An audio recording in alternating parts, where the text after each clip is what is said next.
Good morning 12th class. आप लोगों का जो पशुपालन का लेक्चर में ले रहा हूँ, पशुपालन के लेक्चर में आप लोगों के चैप्टर में जो पॉइंट चल रहा था मैं उसे आगे एक्सप्लेन कर रहा हूँ, जिसमें मेन टॉपिक है आज का आपका पशु आहार के अवयव एवं उनके कार्य। मीन्स पशु जो आहार लेते हैं उसमें कौन कौन से अवयव खास होते हैं और उनके क्या क्या काम होते हैं। ठीक है, तो अगर इसके क्वेश्चंस आते हैं तो बेसिकली आपसे डायरेक्टली ये पूछा जा सकता है कि पशु आहार में जल के कार्य लिखिए, पशु आहार में प्रोटीन के कार्य लिखिए, पशु आहार में वसा के कार्य, कार्बोहाइड्रेट के कार्य, किसी के भी कार्य आपसे पूछ सकते हैं।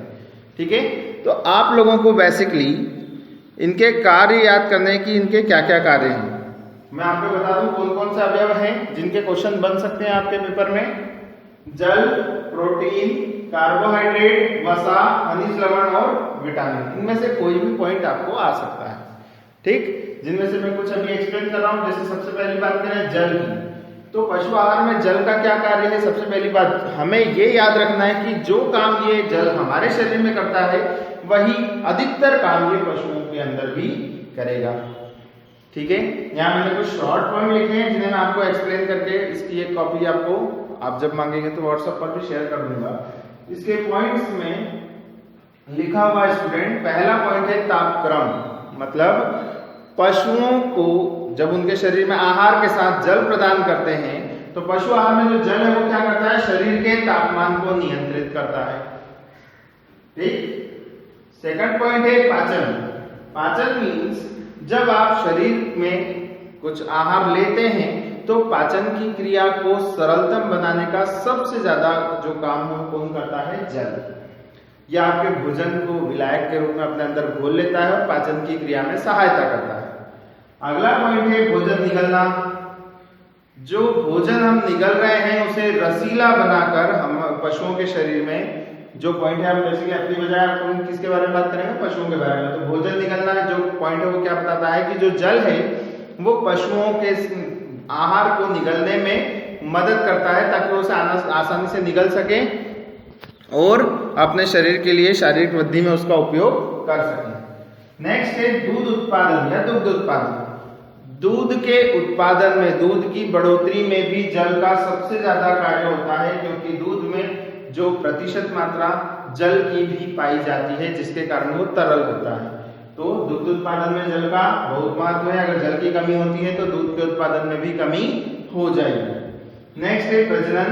प्रजनन की क्रिया में भी जल की आवश्यकता होती है। जब पशुओं के जानवरों की जो भी गर्भवती होती है उनके जो गर्भ होता है उसमें जितनी भी क्रियाएं होती है उसमें सबसे ज्यादा कार्य किसका है, जल का। नेक्स्ट है भार संतुलन। जैसे जैसे शरीर से जल की मात्रा कम होती जाती है भार का संतुलन बिगड़ता जाता है और पशु बीमार हो जाता है। उन्हें समय समय पर हम जल की पूर्ति करते रहते हैं जिससे कि उनके भार में संतुलन बना रहे। अब अगला बात करते हैं सेकंड, प्रोटीन। प्रोटीन के क्या कार्य हैं, तो बेसिकली प्रोटीन क्या है, कुछ अमीनो यूक्लिड बने होते हैं। बेसिकली अमीनो यूक्लिड मतलब इसमें नाइट्रोजन के आपस में बॉन्ड बने होते हैं जिससे अमीनो अम्ल बनता है उससे। तो प्रोटीन जो है बेसिकली उसके क्या क्या कार्य, पहला शारीरिक वृद्धि करना, ये कोशिकाओं में बढ़ोतरी करता है, शारीरिक वृद्धि करता है जिससे कि पशु स्वस्थ रह सके। उसमें ऊतकों की मरम्मत, जितने भी ऊतक की टूट फूट हो जाती है, कहीं लग जाती है या कहीं भी टूट फूट हो जाती है, उन ऊतकों को फिर से मरम्मत करना या उन्हें सुधारने का काम प्रोटीन करता है। ये शरीर के अंदर और शरीर के बाहर कहीं के भी ऊतक हो सकते हैं। अगला है बाल एवं ऊन में वृद्धि होना।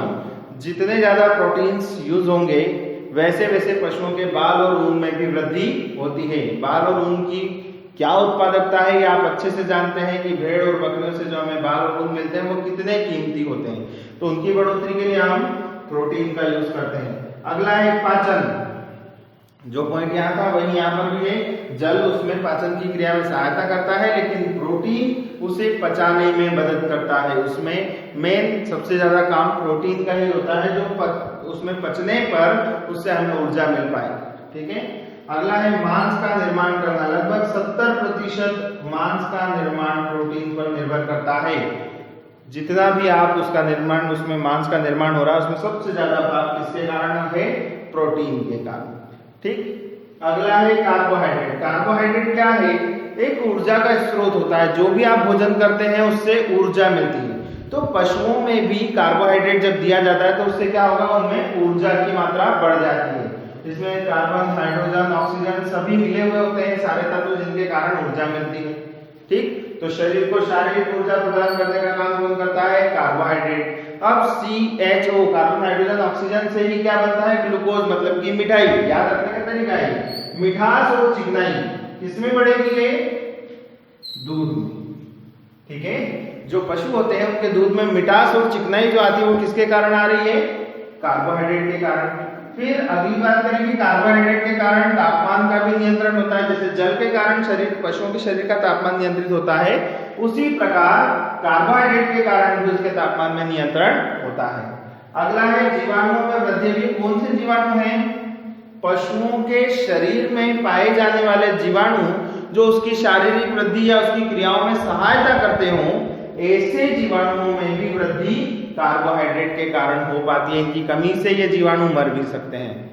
और लास्ट, P and K का अवशोषण। जो युवावस्था में या नए नए जो जानवर होते हैं, पशु होते हैं, कम उम्र के जो पशु होते हैं, उनमें फास्फोरस और पोटेशियम, दो ऐसे तत्व हैं जिनकी अवशोषण की आवश्यकता ज्यादा होती है, जिससे कि उनकी हड्डियां, शरीर मजबूत बन सके। तो ऐसे तत्वों के अवशोषण के लिए भी कार्बोहाइड्रेट सबसे ज्यादा आवश्यक है। ठीक, तो कुल मिलाकर 3 पॉइंट हैं। उसके बाद नेक्स्ट पॉइंट आपका वसा। 4th पॉइंट आपका लिख रहा हूं, वो है वसा। वसा सबसे पहले क्या करता है, चर्बी के निर्माण में आपकी मदद करता है। वसा से क्या होता है, चर्बी एकत्रित होती है, चर्बी बनने लगती है, जिससे कि उसके शरीर की शारीरिक बनावट या शारीरिक, तो इसमें हम एक वर्ड और लिख सकते हैं कि क्या होता है, उसमें शरीर का निर्माण, शारीरिक वृद्धि हो सकती है। दूध में वसा का निर्माण भी,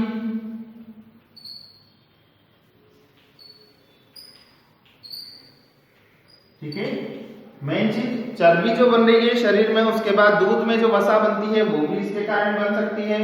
नेक्स्ट पॉइंट है आपका ऊतकों में चर्बी की जितनी भी कमी होती है, जैसे यहाँ जो ऊतक टूट रहे थे तो इसमें चर्बी की जरूरत होती है, तो ऊतकों में चर्बी की कमी पूरी कर देता है।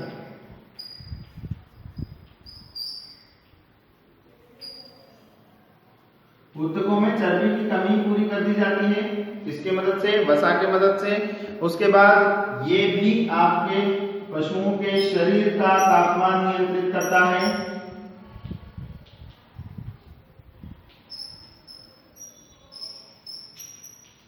ठीक है, शरीर का तापमान वसा के कारण भी नियंत्रित होता है, जल के कारण भी होता है, कार्बोहाइड्रेट के कारण भी होता है और वसा के कारण भी। तीनों में से कोई भी पूछे तो आप ये वर्ड लिख सकते हैं कि शरीर के तापमान को नियंत्रित करता है। उसके बाद वसा जो चर्बी जो है वो वसा जो है वो मांस के उत्पादन में भी सहायक है।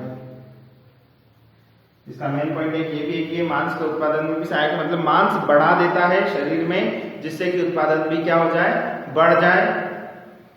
और फिर जो इनके जोड़ होते हैं, शरीर के हड्डियों के जोड़, उनकी चिकनाई बनाए रखता है। जोड़ों, जहां जोड़ होते हैं उसमें चिकनाई बनाए रखने का काम भी वसा करता है।